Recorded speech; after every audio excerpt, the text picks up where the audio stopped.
So today we need to talk. If there's one question or one issue I see come up more frequently than not is, what can I bill Medicare for? And while Medicare is my favorite insurance company to bill because it's actually so straightforward, I see you guys make this mistake at least 20 times a week. So today, what I want to talk about in today's video is the one thing I see you guys getting wrong all day, every day. And this is counseling Medicare patients for obesity. For those of you guys who don't know me, I am Amy Plano. I'm the reimbursement dietitian, the OG of accepting insurance, and I've been accepting Medicare since 2008. It was actually one of the first insurance companies that I credentialed with when I first started accepting insurance. And so the thing I see you guys struggling with, and I understand how it gets frustrating, is a Medicare patient calls their plan. They ask about obesity counseling, and they are told, this is what they're told, you have intensive behavior therapy covered at 100%.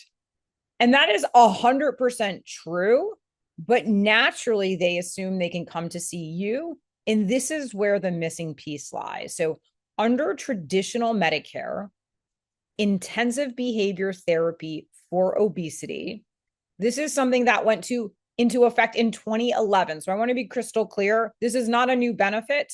It is just very confusing for new dietitians billing Medicare as well as for our patients.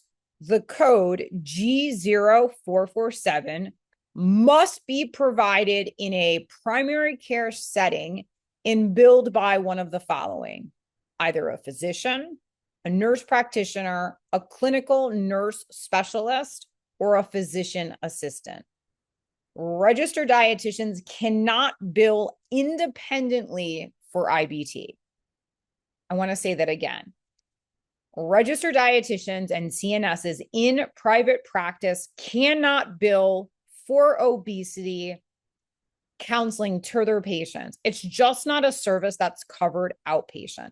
The patient, like I said, needs to be seen in a primary care setting by one of those people that I just mentioned, not us.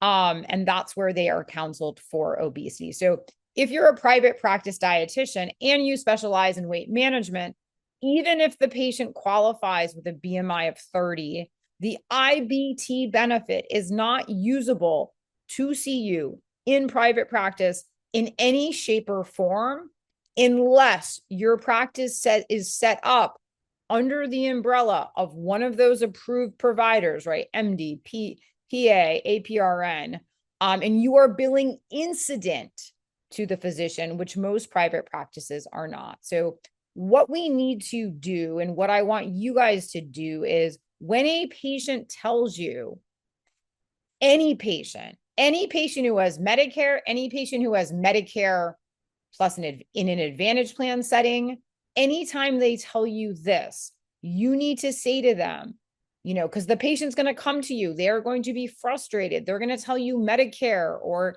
UHC Advantage plan told them that you are covered as a registered dietitian. Yes, IBT is covered under Medicare, but it must be provided by an eligible primary care provider in a qualifying setting, primary care, which we are not.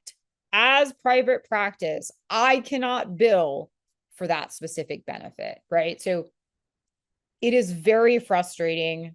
I know you guys get a lot of calls about this, but I want to save you hundreds of dollars because a lot of you guys think that benefit is for us. So this is why benefit quotes really matter, but this is even more importantly why understanding billing structure matters more, right? Because that patient got quoted obesity was covered to see you. And if you call, they probably quote you for obesity as well. And so you have to know the difference, right? You basically, in these settings, right, if you take a patient and you see them for obesity, it is your responsibility as the provider to know that is not a service you cannot bill for, right? So on some level, you are ultimately responsible, even though it's not a covered service, right? So I know it is frustrating. I know patients are frustrated.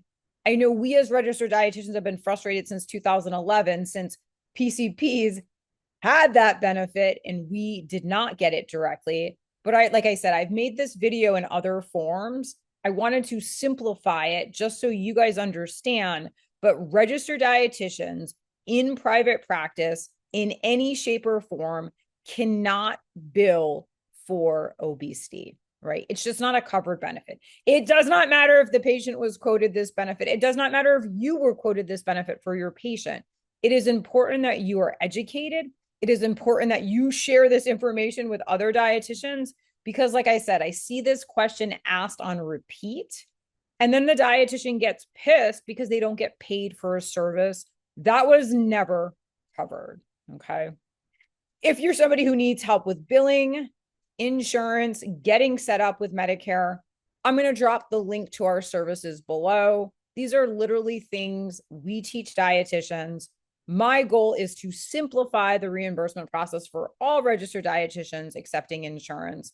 But it's super important that in these scenarios, it is not the responsibility on the patient, right? It is your responsibility, unfortunately, to know this information. So share this video, comment below if you've ever gotten this quote or this misquote.